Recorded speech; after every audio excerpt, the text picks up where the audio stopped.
Olá, pessoal! Estamos aqui para dar continuidade ao nosso curso sobre a obra do Nigel Warburton, uma breve história da filosofia. Serão mais de 50 vídeos, de 50 aulas, eu falando aqui sobre os autores que aparecem dentro dessa obra, que é uma excelente obra de introdução à filosofia, tá? Então, hoje vamos continuar ali, nós vamos falar do capítulo 3. Vamos falar sobre o filósofo do ceticismo, o Pirro de Elis, ou Pirro de Élida. O título desse capítulo 3, então, é Não Sabemos Nada. Então, hoje a gente vai discutir um pouquinho ali sobre o ceticismo, que é uma forma de filosofar que apareceu lá no quarto período da filosofia antiga, que é o período ético ou o período humanista. A filosofia antiga grega é dividida em 5 períodos. Primeiro período é o cosmológico, segundo é o período humanista, terceiro é o período ontológico, este é o quarto período, que é o período ético-humanista, e o quinto período, que é o período religioso.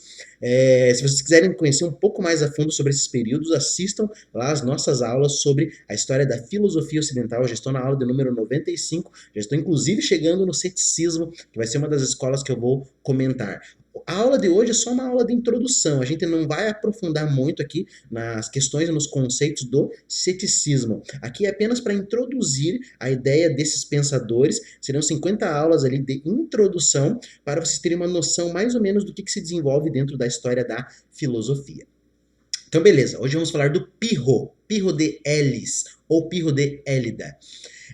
Então, de certa maneira, o título assim, desse capítulo se chama Não Sabemos Nada. O Nigel Warburton ele escreve: afirmar que ninguém sabe nada é incerto. De certa maneira, o ceticismo ele é questionado justamente ali por causa que ele entra em algumas espécies de paradoxo, como por exemplo, a atitude de um cético afirmar, por exemplo, que a verdade não existe. Não existe verdade. Só que para não existir a verdade, o que eu tenho que estar falando tem que ser verdade. Ou seja, é verdade que não existe a verdade. Só que isso, obviamente, gera um paradoxo. Para não existir a verdade, isso tem que ser verdade. Só que se isso é verdade, então existe a verdade, tá? Então é isso. Afirmar que não sabemos nada também, de certa forma, é paradoxal. Essa era a atitude, digamos assim, lá do Sócrates, que a gente discutiu no nosso primeiro vídeo, que ele falava que só sei que nada sei. Mas se ele sabe que nada sabe, então ele sabe de alguma coisa. Se ele sabe de algo, então ele não sabe nada, certo? Acho que seria mais ou menos essa a ideia. Então o ceticismo ele gera uma atitude paradoxal, mas o ceticismo é uma filosofia muito interessante, muito legal, que você pode utilizar de certa forma ali para pensar em questões ali cotidianas da sua vida, da sua existência. Eu depois que conheci o ceticismo, eu garanto que a minha vida melhorou muito. A gente vai ver ali algumas ideias só para vocês saberem mais ou menos do que se trata essa forma de pensar. Mas esse período onde está inserido o ceticismo, que é o período ético-humanista, tem a grande questão de tentar entender qual é o papel do homem nessa existência, o que devemos fazer da nossa vida, e o ceticismo vai dar uma das respostas. O ceticismo dá uma resposta, o epicurismo, que é a próxima aula, também dá uma resposta, o estoicismo também é uma outra filosofia que vai dar uma outra resposta, a filosofia cínica vai dar uma outra resposta e por aí vai. Deveríamos tomar cuidado com o que acreditamos ser verdade. Então essa é uma atitude do cético. O cético, ele toma muito cuidado com aquilo que as pessoas tomam por verdadeiro. O cético, ele se questiona, será que isso é realmente verdade ou não? Alguns casos, por exemplo, no ceticismo extremo, que é o do Pirro, que a gente vai ver hoje, ele não acredita na existência da verdade, não existe verdade. Mas outros tipos de ceticismo, outros céticos acreditam que a verdade pode até existir, mas a gente nunca vai conhecê-la. Então, de maneira geral, a postura do cético é: devemos tomar cuidado com a verdade. E essa é uma atitude que pode ajudar muito na vida e na existência das pessoas. Às vezes as pessoas se agarram a ideias que elas falam, isso aí é verdade, essa pessoa me ama, eu sou isso, eu sou aquilo, eu tenho a vida garantida, e de repente tudo isso vai por água abaixo, e a pessoa daí já não sabe o que fazer. Por quê? Porque ela se agarrou em coisas que não eram verdadeiras, ela se agarrou em ilusões, acreditando que eram verdades. Então a atitude de um cético é: tome muito cuidado com aquilo que você se agarra acreditando ser verdade, porque pode ser uma grande ilusão e depois você pode se dar mal. tudo pode ser questionado. Então o ceticismo traz essa ideia, tudo pode ser questionado. Inclusive, isso aqui é um paradoxo, mais um paradoxo. Inclusive, o que eu estou falando também pode ser questionado. Se tudo pode ser questionado, então o que você está falando também pode ser questionado. Aqui a gente também cai lá no paradoxo do relativismo. Se tudo é relativo, o que você está falando também é relativo, certo? Então acho que é mais ou menos essa ideia. O ceticismo ele parte aí mais ou menos dentro dessas sendas aí, desses caminhos, desses rumos, mas mesmo assim ainda é uma filosofia bem interessante para a gente, de certa forma, não ir com muita sede ao pote das coisas que nos são apresentadas na realidade. Então, tudo pode ser questionado, tudo aquilo que existe, tudo aquilo que aparentemente é a verdade incontestável, pode ser passível de ser questionado. A melhor opção é manter a mente aberta. Então parece que quando a gente estuda ali um pouco do ceticismo, a gente percebe qual que é a melhor opção, o que a gente tem que fazer? Mantenha a mente aberta, não feche a mente acreditando que você detém o conhecimento sobre as coisas, acreditando que você sabe como o mundo é. Isso aqui geralmente é a atitude do adolescente. O adolescente acha que sabe tudo, que sabe fazer tudo, não precisa de ninguém enchendo o saco. E é uma atitude de mente fechada. Você tem que abrir tua mente e entender. Eu não sei absolutamente nada e eu estou aberto a novas aprendizagens, a novos saberes, a novas ideias, a novas amizades, a novos amores e por aí vai, tá? Então, a atitude do cético, de maneira geral, é a melhor opção é manter a mente aberta, tá? Então, não feche a mente para ideias que você considera verdadeira, ideias que lhe parecem seguras, porque são justamente essas ideias que mais machucam, essas ideias aí que mais maltratam a gente. Esse era o ensinamento do ceticismo. Então a filosofia cética pautava-se mais ou menos ali nesses ensinamentos. É claro que tem coisa mais profunda, mas nós não vamos abordar isso porque nós estamos numa aula de introdução. Essas 50 e poucas aulas que a gente vai fazer sobre a obra do Nigel Warburton, cada um retratando de um capítulo, são capítulos introdutórios para aqueles que não conhecem filosofia. Se você quer uma filosofia um pouco mais avançada, vai lá no meu canal e procura lá a história da filosofia ocidental, que eu abordo essas questões aí de maneira bem mais profunda. Hoje é só para a gente conhecer um pouquinho mais ou menos o movimento ali, a ideia dos filósofos, dos autores. Os céticos mais radicais evitavam manter opiniões sólidas sobre qualquer assunto. Então o Pirro, ele era um filósofo que fundou justamente esse ceticismo e ele, assim como outros céticos extremos, não, de certa forma, tinha base sólida sobre nenhum assunto. Ele não queria, ele não tinha uma coisa que ele falava assim, eu confio nisso. Não, ele não confiava em absolutamente nada. Não confiava nos próprios sentidos, não confiava nos próprios instintos, nem nos próprios sentimentos. Ele colocava tudo em xeque, digamos assim. Ele vivia uma vida como se nada pudesse, assim, digamos assim, se agarrar. Não tem nada nessa vida que você consegue se agarrar, tá? Para algumas pessoas poderia parecer uma atitude triste, falar assim, ah, mas ele era desapegado da vida. Não que ele era desapegado, de maneira geral, ele vivia esse estilo de vida para não se preocupar. A vida dele, a vida do sábio, era uma vida imperturbável. Não tem motivo para ser triste. Também não tem motivo para ser feliz, tá? Você tá aí vivendo, você não se agarra a nada e só vive, você só vê as coisas como um espectador. Levar essa atitude é muito difícil. Isso aqui é uma atitude quase religiosa. Por que quase religiosa ou quase mística? Porque o religioso ainda acredita em uma verdade sagrada e divina que seria Deus, mas o cético, de maneira geral, ele não se agarra nem nisso. Ele fica, de certa forma, ali suspenso no mundo, na realidade. Os religiosos, assim, mais radicais, eles só acreditam que a verdade é Deus, só Deus é a verdade e nada mais nesse mundo é verdadeiro além de Deus. É claro, essa é uma atitude radical que não é a atitude que a maioria das pessoas levam, porque a maioria das pessoas levam uma vida como se elas falam que acreditam em Deus, mas não se comportam dessa forma, dessa maneira. Elas têm atitudes que não têm nada a ver com aquilo que elas acreditam. Um religioso extremo, um religioso que de verdade, digamos assim, ele leva essa questão da existência de Deus muito a sério. Ele sente como se a todo momento Deus estivesse observando e ele justamente não sai da linha, tá? E essa é uma atitude muito difícil, muito complicada, tá? Ir na igreja, falar que acredita em Deus é fácil. Agora, viver realmente conforme os ensinamentos da igreja, tô falando aqui do Ocidente. Lá no Oriente eles têm uma perspectiva também em relação a isso, que eu vou tratar um pouquinho nessa aula também, porque o ceticismo ele esbarra nessa questão ali da religião religião, não só da religião, mas como qualquer outra questão. O ceticismo, ele esbarra na política, na religião, na arte, na filosofia, na ciência. Ele apresenta, digamos assim, sempre obstáculos, ele sempre é resistente em relação a essas formas de saberes. Pirro foi o mais famoso e radical cético, tá? Isso aí pode ser contestado também, mas de certa forma, sim, realmente, Pirro foi o cético mais famoso e ele foi considerado também o cético que viveu a sua vida de acordo com o ceticismo, viveu sua vida de acordo com tudo isso que a gente está falando. Talvez você acredite que esteja assistindo, mas qual a diferença da realidade para a alucinação? E essa era uma questão que Pirro sempre se colocava. Você está aqui assistindo esse vídeo, você está aqui escutando essa aula, você está lendo esses slides, tá? A única coisa que é real aqui é chatice, tá? Não, tô brincando. Também é chato, na verdade, eu sei. Né? Mas o Pirro ele colocaria a seguinte questão.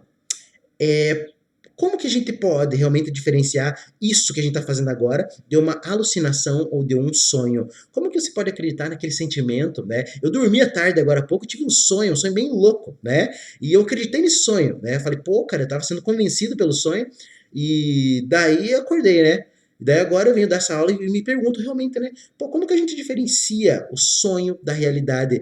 Muitas vezes a gente não tá nem dormindo, a gente tá acordado, mas toma atitudes como se estivesse dormindo. Às vezes você faz a coisa mais idiota e você fala assim, meu Deus, mas nem sei por que eu fiz isso, nem sei por que eu disse isso, nem sei por que eu fiz, por que eu aceitei isso, etc. Então veja, muitas vezes você está agindo num estado ali quase de sonho, de alucinação, você não sabe por que você toma certas atitudes, e o Pirro vai se questionar, como diferenciar sonho da realidade? Será que é possível fazer essa diferenciação? Então essa é uma atitude ali que o cético vai se colocar também. Sócrates, quando afirmava que só sabia que não sabia, também adotava uma posição cética, tá? Conforme eu já falei, além dessa ser uma atitude paradoxal, o Sócrates, ele também, de certa forma, tinha uma atitude cética, justamente porque ele duvidava daquilo que ele sabia. A única coisa que ele sabia era que ele não sabia. E isso é colocar em xeque o seu próprio conhecimento. Os grandes filósofos, de certa forma, tinham atitudes céticas, mas não um ceticismo radical, como o do Pirro. Essa atitude do Sócrates é cética, mas é um ceticismo moderado. É um ceticismo que é saudável para a filosofia, para a ciência, para a religião, para a política, para qualquer outra área. O ceticismo extremo é uma atitude radical, é uma atitude perigosa. É viver a vida perigosamente. A vida é como se fosse uma grande aventura, tá? E já vou falar por quê. Mas o ceticismo moderado é um ceticismo ali que, de certa forma, é um tempero para nossa vida, para nossa existência. Mas o ceticismo radical já é uma coisa assim mais perigosa. Mas eu já vou falar um pouquinho sobre isso. Pirro, assim como Sócrates, não deixou nada escrito, tá? Só lembrando aqui, tá? O Sócrates não é um filósofo cético, tá? Para quem tá acompanhando essa introdução aqui, vai pensar assim, então o Sócrates era cético? Não. Sócrates adotava uma atitude cética, assim como a maioria dos filósofos, mas eles não se inscreviam na linha do ceticismo, até porque eles acreditavam realmente em verdades absolutas, coisa que o ceticismo e o cético não acreditam, tá? Então, assim como Sócrates, Pirro não deixa nada escrito. Só conhecemos sobre sua vida a partir do relato de outros. Então, tudo que a gente conhece sobre o Pirro, a gente conhece a partir do relato de outras pessoas, porque ele não escreveu nada, porque ele não acreditava nem nessa escrita, tá? Ele queria ver o mundo, ele só queria ver o mundo, ele não queria deixar nada registrado, porque ele não acreditava que nem esse ensinamento era verdade. Então, ele adota essa postura, e essa postura se torna uma escola filosófica, justamente não porque ele deixa algo escrito sobre isso, como se fosse um professor, mas a sua atitude inspira outras pessoas que olham ali e falam, nossa, essa é a atitude que eu devo ter em relação à realidade, ok? Se eu não me engano, parece que um dia o Pirro estava andando com um filósofo, não lembro qual filósofo agora, e esse filósofo acabou caindo no poço. E o Pirro nem se preocupou, né, em tirar o filósofo lá do poço que tinha caído, né? Nem se preocupou porque ele levava essa vida imperturbável, nada preocupava ele, tá? Bom, é certo que tem uma história também, mas a gente não sabe se isso é lenda ou não. Parece que ele teria ficado bravo somente uma vez, que foi o dia que ele estava passeando na rua e um cachorro mordeu ele. Daí parece que ele ficou bravo, né? Mas as pessoas até ficaram dando risada, né? E daí parece que esse foi um dos únicos dias que ele ficou bravo realmente, mas depois passou e ele foi embora, tá? Mas de maneira geral, parece que ele tentava levar essa vida imperturbável. Nada perturba ele, porque nada tem, de certa forma, uma razão de ser. Nada é verdadeiro, não tem por que você se agarrar numa ideia, num valor, porque nada disso é verdade, tudo isso é ilusão. Pirro deve ter arriscado a sua vida, conforme alguns relatos também. Algumas pessoas diziam que ele atravessava no meio das carroças, que ele passava pelos cachorros. O cachorro mordeu ele por causa disso, provavelmente, né? Que ele andava na beirada dos precipícios, não estava nem aí, né? Justamente porque ele não tinha por que se agarrar a alguma coisa, tá? Nem a própria vida. A vida, de certa forma, é o valor para a grande maioria dos filósofos. A filosofia, de maneira geral, tenta proteger a vida, mas parece que o Pirro também não traz essa atitude assim. Ele até se pergunta se a própria vida dele não seria uma grande ilusão e por que ele vai se preocupar com a morte, né? Devemos nos preocupar com a morte? De maneira nenhuma, na perspectiva dele. Essa é uma coisa que eu acho bem interessante, né? Essa questão da imperturbabilidade da alma, ou ataraxia também, que é justamente a questão de você não se preocupar com as coisas. Para que você vai se preocupar? Não tem que se preocupar, tá bom? Então acho que essa é uma coisa bem interessante. De maneira geral, para o Pirro, os sentidos, os instintos e os sentimentos nos enganam. Então, quando você vê alguma coisa, você muitas vezes já foi enganado pela visão. Você olhava lá e falava, nossa, esse cara aqui é meu amigo. Chegava mais perto, não é, né? Você olhava na rua lá, nossa, uma mulher, né? Chega lá perto, não é mulher. Você, sei lá, você via uma coisa longe, achava que era, no fim não era, né? Tudo miragem, tá? Você escutava, você assistia filme de terror à noite na tua casa, depois você começava a escutar a casa estralar, pá, pá, as panelas bater, e nada disso que você estava escutando era real, é tudo a tua mente que está produzindo essas coisas, tá? Então o Pirro, ele afirma que os sentidos nos enganam, tá? E não se deve confiar nos sentidos. Mas essa é uma coisa bem complicada também, tá? Porque o que a gente tem, o que a gente conhece, é justamente dado pelos sentidos. Então, a gente deve colocar eles em xeque, sim, mas aí negar os sentidos já é uma postura bem radical aí, que condiz com a perspectiva do Pirro, tá? Pirro resolveu nunca confiar nos sentidos, tá? Então essa é uma atitude radical. Pense em alguém que não confia na visão, no tato, no olfato, no paladar, tá? Parece que também tem uma história, porque parece que ele estava dentro de um barco, de um navio, e esse barco estava prestes a afundar e estava todo mundo desesperado lá no meio da tempestade, vendo as velas ficarem rasgadas, o barco quase afundando, e ele de boa, ele sossegado, né? Até o marinheiro mais experiente estava lá chorando, estava desesperado, achando que ia morrer. E daí o Pirro lá de boa, né? Falando, tudo isso aí é ilusão, isso aí não é nada, né? E parece que sobreviveu mesmo, realmente, né? O Pirro teria vivido aí até uns 90 anos. O Pirro é do século IV, acho que nasceu em 360 a.C., se eu não me engano. Teria vivido uns 90 anos, ele levou uma vida sossegada, tá bom? Então, parece que realmente ele adotou esse estilo de vida que ele acreditava, esse ceticismo. Não excluía a possibilidade de aprender pelos sentidos, mas ficava sempre alerta, né? Então, algumas fontes vão dizer que o Pio não negava totalmente os sentidos, né? Alguns falam que ele negava, né? Mas não sei. É difícil, né? Porque ele não deixou nada escrito, então tudo que a gente sabe é relato. Mas, de maneira geral, se ele acreditava um pouco nos sentidos, ele deixava os sentidos sempre em alerta. Não dá para se confiar nos sentidos. Toma cuidado. Aquilo que você acha que é, não é. Você acha que essa pessoa do teu lado olha para ele agora, teu amigo? E talvez não seja. Talvez você esteja se enganando, tá? Então acho que essa é a ideia que o ceticismo traz. Cuidado com os teus sentidos, com os teus sentimentos. Você acha que você ama aquela pessoa, no fim você nem ama nada, é tudo desejo e olha lá ainda, tá? Levou uma vida de acordo com essa filosofia, então ele teria vivido de acordo com essa filosofia, com essa postura cética, de colocar tudo em xeque, de achar que a verdade não existe. Ele aplicava a indiferença para situações mais adversas. Então, de maneira geral, ele estava sempre indiferente. Essa indiferença também pode ser chamada de apatia, tá? De certa forma, é uma postura que você não fica nem feliz nem triste por nada que aconteça, porque nada é digno, digamos assim, de afetar a tua razão, digamos assim, a tua alma, digamos assim. As coisas que acontecem não são passíveis de te perturbar. Você não tem que se preocupar com absolutamente nada. Tem que olhar indiferente. Enquanto tá todo mundo chorando e desesperado, você leva de boa, tá? Isso aí é uma postura bem interessante para lidar com questões, principalmente relacionadas ao término de relacionamentos, questão relacionada à morte também. Olhar a morte com indiferença, pensar assim, a morte é um fenômeno natural, por que que eu vou ficar triste por causa disso? Por que eu vou ficar triste se eu tô doente? Porque afinal acontece, faz parte da vida, né? Estamos aí para isso mesmo. Então é uma atitude assim bem louvável, mas é uma atitude difícil, uma atitude complicada.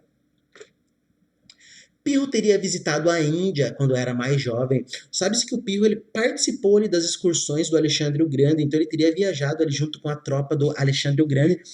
E sabe-se que o Pirro foi para a Índia. E ir para a Índia foi uma coisa que marcou muito a filosofia e o pensamento do Pirro, porque na Índia também existe uma filosofia. É um outro tipo de filosofia e, de certa forma, é uma filosofia bem diferente da nossa, né? Não dá nem para comparar. Tem coisas próximas, coisas parecidas, mas é bem diferente.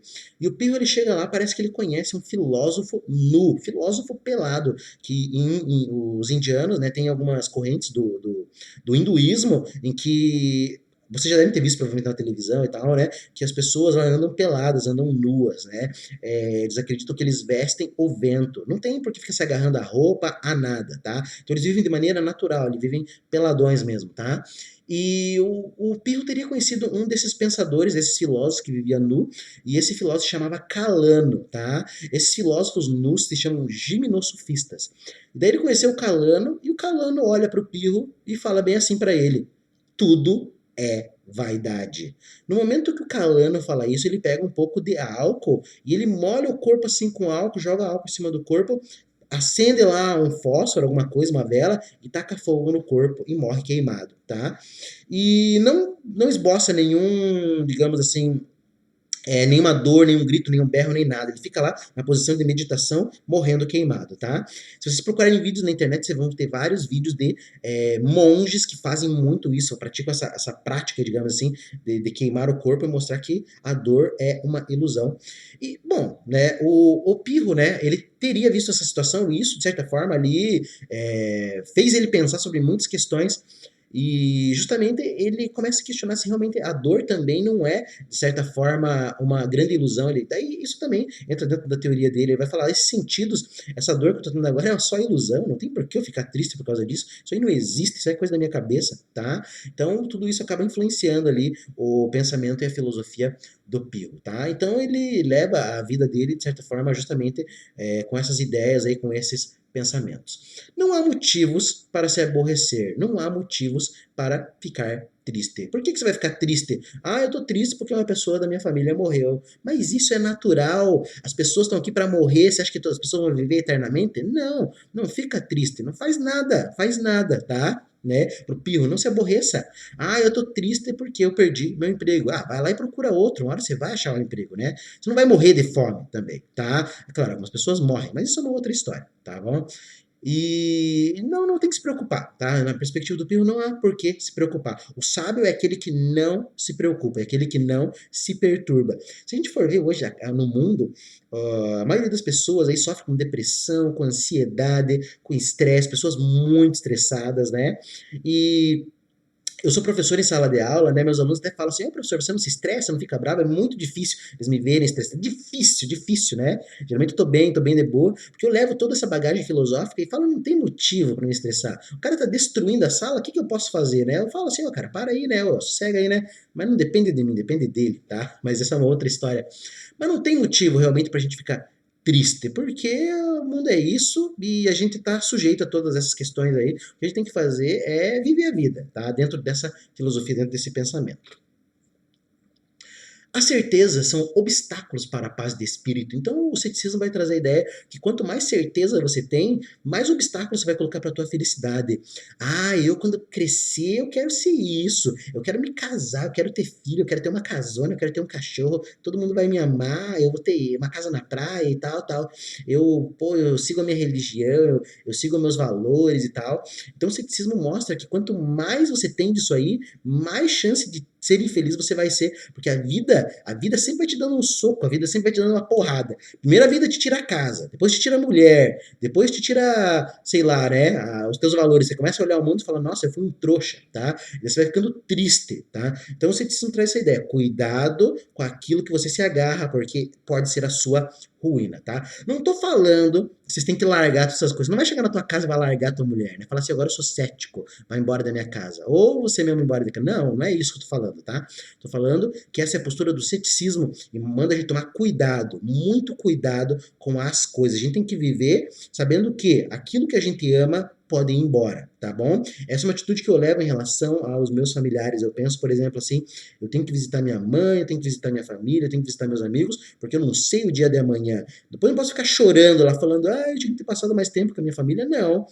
Agora é o dia, agora é a hora de passar um tempo com eles, né? Se você não faz isso, tá perdendo tempo, porque pode ser que um dia eles vão embora, tá? E daí você vai fazer o quê? Vai ficar chorando? Não, também não tem motivo para se aborrecer. A filosofia de Pirro pode ser reduzida às três seguintes perguntas. Então, as três seguintes perguntas aqui que eu vou mostrar reduzem, digamos assim, os ensinamentos do ceticismo de Pirro, tá? Primeira pergunta, como as coisas realmente são? O ceticismo de Pirro se pergunta, como o mundo realmente é? Segunda pergunta, que atitude deveríamos tomar em relação a elas? Que atitude deveríamos tomar em relação ao mundo? Como o mundo é? A partir da resposta, tá, e o que eu devo fazer em relação a esse mundo? Terceira pergunta, o que acontecerá com aquele que não tomar essa atitude? Então, beleza, eu sei o que é o mundo, eu sei que atitude eu devo tomar, mas o que acontece se eu não tomar essa atitude? Então, essas três perguntas, de certa forma, norteiam o pensamento e a filosofia cética ali, o pirronismo, o ceticismo. As respostas do Pirro para essas três questões eram muito simples, tá? Ó, primeira pergunta: como o mundo realmente é? Para ele, jamais poderemos saber como o mundo é, não chegaremos à verdade de saber como o mundo é, como as coisas são. A gente não vai chegar nessa questão, você não deve se preocupar. Isso vai contra a filosofia, porque a filosofia até então, um dos objetivos da filosofia é tentar compreender o mundo, é compreender as coisas. A filosofia se pergunta o que é o mundo, o que é realidade, o que é vida, o que é existência, o que é o amor. Pirro vai dizer, esqueça, você não vai saber o que são essas coisas, então não há motivo para se preocupar. Muitos alunos me perguntam, professor, qual é o sentido da vida? Pirro diria, não tem como você saber qual é o sentido da vida, não tem como você saber essa questão, então não se preocupe. Mas você pode se perguntar, mas se eu não sei qual é o sentido da vida, o que eu vou fazer? Ele vai falar, não, se preocupe, essa pergunta não tem resposta. Será que Deus existe ou não? Pirro vai dizer, não tem como você saber, você não vai descobrir se Deus existe ou não, você vai morrer e isso não vai ser respondido. É claro, né? Dentro de uma perspectiva do ceticismo, você pode acreditar que depois da vida, perdão, que depois da morte há uma vida eterna, que você vai se encontrar com Deus, daí é claro, vai ter resposta, né? Mas o ceticismo de Pirro coloca essa questão em xeque também, né? Será que tem essas coisas aí ou não, tá? Então, para ele, de certa forma, ele não vai dizer que tem nem que não tem, ele vai deixar isso em suspenso, tá? Bom, isso vai contra a filosofia, como eu já falei, né? Porque os filósofos querem entender como funcionam as coisas e o Pirro diz que não tem como saber, tá? É claro, essa é a postura de um ceticismo radical. O ceticismo moderado, ele vai dizer, sim, é possível até conhecer as coisas ou chegar próximo da verdade, tá bom? Ou alguns céticos moderados vão dizer que não, não é possível descobrir a verdade, mas a gente pode tentar, tá bom? Não devemos nos comprometer com nenhuma visão, tá? Então, a gente não deve se comprometer com nenhuma visão, e de certa forma isso responde àquela segunda questão. Qual a atitude que deveríamos ter em relação ao mundo? Pio vai dizer, não se comprometa com nenhuma visão, não se comprometa com nenhum valor, não se comprometa com absolutamente nada. É claro que esse é um ceticismo radical, tá? Essa, pessoal, é uma postura muito parecida lá com alguns adeptos do taoísmo, que é uma filosofia chinesa, que também, de certa forma, ele pregavam uma simplicidade. Para eles, o melhor imperador, o melhor rei era aquele que não fazia absolutamente nada, deixava o curso do mundo andar, que não interferia ali no que eles chamam de Tao, né? Tao que é o caminho, ou Deus, etc. Ou o ser também, tá? Mas eles não são céticos, né? Eu tô só fazendo uma comparação. Então não se comprometa com nenhuma visão. Qual a atitude que você vai ter? Você não vai saber como o mundo é? Também não se comprometa, né? Só veja, observe as coisas e não emita opiniões, tá? Devemos suspender o juízo. Então essa é uma coisa ali que o ceticismo traz, que se chama de epoqué. O que é esse epoqué? É a suspensão do juízo. Eu não julgo nada, eu não condeno. As pessoas gostam, né, de olhar para a vida do outro e condenar, falar você é isso, você é aquilo, você não presta, não vale nada, mas quem são elas para julgar as outras pessoas, tá? Isso aí parece muito também com aquela atitude de Cristo, que justamente ao tacarem pedra lá na prostituta, né, ele fala que atire a primeira pedra quem nunca cometeu nenhum crime, nenhum pecado, tá?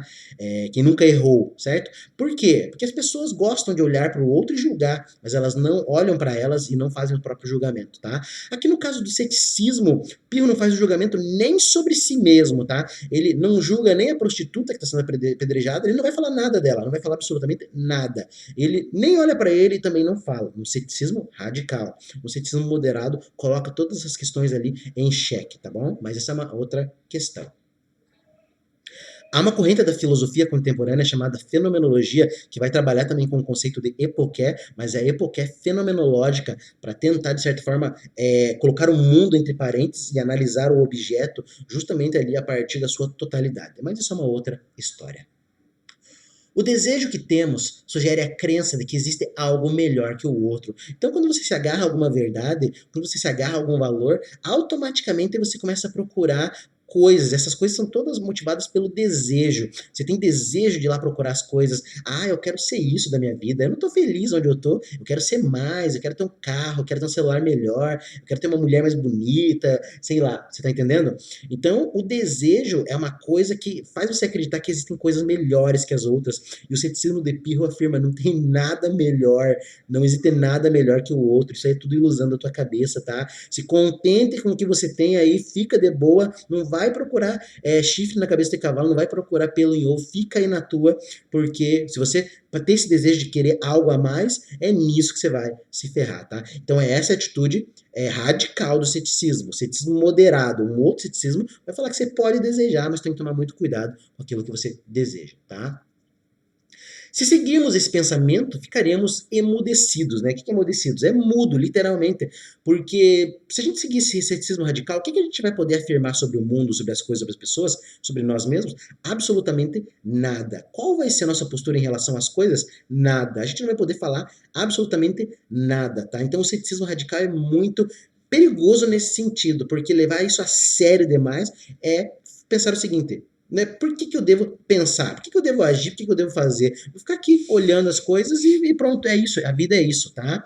Então esse é o ceticismo radical e esse é um dos grandes problemas aí do ceticismo radical. Além da impossibilidade de levar essa postura, né? Talvez o Pirro tivesse levado ali em maior ou menor grau. Essa é uma atitude muito mais próxima ali de um pensamento místico ou religioso. Muitos religiosos, tanto aqui do Ocidente como do Oriente, também praticaram atitudes semelhantes a essa. Lá no Oriente, por exemplo, dentro, por exemplo, do hinduísmo, tem algumas correntes que não falam de Deus. Dentro de algumas correntes japonesas e chinesas também não se fala de Deus. Eles têm religiões que eles acreditam em Deus, obviamente, e eles não falam de Deus, porque eles acreditam que você deve suspender o juízo também sobre essa questão. Como que você vai emitir algum juízo sobre Deus? Você fala, Deus é bom, Deus é justo, é isso. Eles detestam isso, eles falam que isso é o maior crime, falar alguma coisa assim sobre Deus, porque se você pensa assim, Deus criou tudo. Se Deus criou tudo, Deus criou o bem. Se você fala Deus é bom, você está reduzindo Deus a algo que ele criou. E se Deus é reduzido a algo que ele criou, é quase como cometer um sacrilégio, porque Deus é maior que o bem, Deus é maior que o amor, Deus é maior que a justiça, porque ele cria todas essas coisas, tá? Então lá no Oriente eles levam muito a sério e eles não falam, tá? Sobre Deus e não falam sobre nada. Tem alguns monges que ficam ali mais de 40 anos sem falar absolutamente nada. Só levantam a mão quando querem alguma coisa e olha lá, tá? Tem muitas pessoas, tem muitas freiras dentro da igreja também que adotam esse voto de silêncio também. A gente sabe, dentro do cristianismo tem correntes ali do catolicismo que adotam essa postura, que as freiras se trancam aí e não falam absolutamente nada. Então essa é uma atitude radical que vai de acordo com o ceticismo, mas não é ceticismo ainda, porque eles acreditam numa coisa além, acreditam em algo. Tem alguma coisa ali que faz eles se moverem. Já no ceticismo não há isso, tá? Depois nos livraremos de toda preocupação, tá? Então, pelo menos dentro desse ceticismo radical, se a gente consegue seguir essa perspectiva, a gente se livraria de toda preocupação. Obviamente, porque nada perturba a gente. Essa é a ataraxia, como eu já falei. Não tem nada que me perturbe, não tem nada. A maior preocupação que poderia ter em relação à morte, mas a morte é uma piada, né? A morte não me preocupa. É uma coisa natural. Vou ter medo da chuva, que é natural? Vou ter medo do sol, que é natural? Não. Por que eu vou ter medo da morte, que também é natural, tá? É claro, a atitude radical vai livrar a radical do ceticismo vai nos levar a essa despreocupação, a essa apatia, digamos assim. Mas o ceticismo moderado também leva, de certa forma, e é mais ou menos essa perspectiva que eu encontro, que é a perspectiva dos grandes filósofos, um ceticismo moderado, cuidado com aquilo que você acredita. Pode acreditar, pode ter seus valores, pode ter seus desejos, mas tá muito cuidado. Muito difícil ver essa teoria aplicada à humanidade. A gente vê um mundo ali que é motivado cada vez mais pelo desejo. A gente vê um mundo, uma sociedade que é motivada pelo prazer. A gente vê ali, eu trabalho com jovens, que o que eles querem? Eles querem coisas imediatas, ganhos imediatos. Você fala assim para eles, estude, pra você ser alguém na tua vida, pra você ter uma profissão. Ah, não, mas leva muito tempo. Ele quer uma coisa agora, é hoje, é já, é já, é já. É o imediatismo. A gente vive naquela sociedade que o Bauman fala, que é uma sociedade líquida, que é uma sociedade que justamente ele vai passando, vai passando, vai passando, e as pessoas vão indo, as pessoas, é uma imediatez, digamos assim, é uma imediaticidade muito grande, as pessoas são imediatas, e é muito difícil a gente ver essa teoria do pio aplicada, só em lugares onde o tempo corre diferente, digamos assim, a gente é escravo do relógio aqui na nossa sociedade, tanto no Oriente como no Ocidente, e a gente é escravo desse relógio, esse relógio faz com que a gente tome alguma atitude, a gente tem que pensar, a gente tem que fazer, senão não vai dar certo, não pode deixar o tempo passar, tá? Mas algumas pessoas ainda vão contra essa perspectiva, né? Principalmente os religiosos, daqueles mais extremos, que não consideram o tempo, que justamente ficam lá meditando, não falam, não comem, etc. Eles estão em outro mundo, digamos assim, tá? Pode ser que para eles essa perspectiva do ceticismo se encaixe, embora não pode ser ceticismo, porque o ceticismo é a crença de que não existe uma verdade, embora eles acreditam numa verdade, tá? Mas é muito difícil a gente ver essa teoria aplicada na nossa sociedade, uma sociedade que, de certa forma, motiva as pessoas a ser, digamos assim, algo constantemente, tá? Então acho que essa é a grande ideia. O ponto fraco da teoria é o descomprometimento com o que advém dos instintos. Então o ceticismo extremo é criticado justamente por causa disso, porque é uma filosofia que você fala assim, tá, você não vai fazer nada, você vai ficar só andando, você vai ficar só por aí, você não vai se preocupar, você não vai aspirar a algo da tua vida, você vai negar os sentidos, você vai negar os instintos, tá? Então esse é o ponto fraco, digamos assim, do ceticismo, que é o que muitos filósofos ali vão criticar e vão descer a lenha. Experimentar e exercer o ceticismo pirrônico parece perverso. Então, nesse sentido, você pode parar a pensar, né? Igual ele viu outro filósofo caindo no poço, ele não fez absolutamente nada, não fez nada. Ele não foi lá ajudar o amigo, não ficou desesperado, não ficou gritando. Por quê? Porque não tem motivo para se preocupar, tá bom? Essa é uma atitude que parece assim, pô, uma atitude interessante em relação à vida. Mas se a gente for parar a pensar, isso parece perverso até, tá? E, na verdade, é uma postura de pensamento radical, tá? Tudo aquilo que é radical, de certa forma, sempre parece que vai carregar uma perversidade de alguma maneira. De alguma forma a gente poderia se questionar, tá, mas e essas pessoas que se trancam na igreja também e não fazem nada para ajudar o mundo, será que elas realmente estão próximas de Deus ou não? Ou será que às vezes é mais importante você falar um monte de coisa, mas ajudar ali as outras pessoas, né? Então tudo isso é colocado em questão, tá? Não está claro se viver dessa maneira produz paz de espírito. Então, alguns filósofos vão se questionar se realmente, será que essa maneira do Pio é a única que pode fazer com que a gente tenha paz de espírito, a gente não se preocupe mais com a morte, com as outras coisas? Alguns vão dizer que não, não é a alternativa mais correta. É a mesma coisa que você vai tentar ali um regime extremo, você fica em jejum, talvez não seja a melhor alternativa que você dê ali pro teu corpo, tá? Talvez você tenha que comer, mas coma coisas ali que sejam saudáveis, mas não deixe de comer. Agora, parar de comer completamente é uma atitude muito radical, tá? Para tentar atingir um objetivo. E mesma coisa, viver essa postura aí do pio, desse ceticismo extremo, justamente é algo que a gente pode se questionar, será que realmente traz paz isso aí? Né? Então é uma coisa a se questionar também. Então, nem todos os céticos foram extremos, como eu já falei. Tem vários céticos que justamente adotam posturas mais moderadas. Há o ceticismo moderado, e o ceticismo moderado ele é muito importante, tanto para a ciência, para a religião, para a política, para a arte, para a própria filosofia. O ceticismo moderado ele vai questionar ali algumas evidências, algumas ideias, algumas hipóteses, mas ele não vai descartar todo um sistema, né? Ele vai tentar a todo momento ali procurar as melhores alternativas. Todos os grandes filósofos foram céticos. Não que eles se encaixaram na corrente do ceticismo, mas de certa forma eles adotaram uma atitude cética igual lá do Sócrates, uma atitude de olhar a realidade e pensar, será que eu realmente devo acreditar nisso ou não? Será que essa atitude ali é a melhor atitude que eu devo tomar? Será que essas pessoas estão indo para um bom caminho acreditando nessa verdade? Então, de certa maneira, todos os grandes filósofos adotaram o ceticismo, que é uma atitude oposta ao dogmatismo. O dogmático é aquele que adota uma verdade e se agarra a ela tão firmemente que acredita que só existe aquilo e nada mais daquilo, digamos assim, vale a pena, tá? Dentro de algumas perspectivas religiosas e até mesmo políticas, você pode pegar ali, por exemplo, o marxismo, né? O marxismo é o maior exemplo disso. As teorias do Marx são uma coisa, mas aquilo que os marxistas pregam são outras coisas. Mesma coisa no cristianismo, o que o Cristo fala é uma coisa, o que os cristãos fazem são coisas bem diferentes, tá? Tanto o Cristo como o Marx não se apegam a posturas dogmáticas, mas os cristãos e os marxistas, sim, eles se agarram ao dogmatismo e eles falam, a única coisa que você tem que ler é Marx tá certo, Marx tá certo. Ninguém tá certo, só Marx, tá?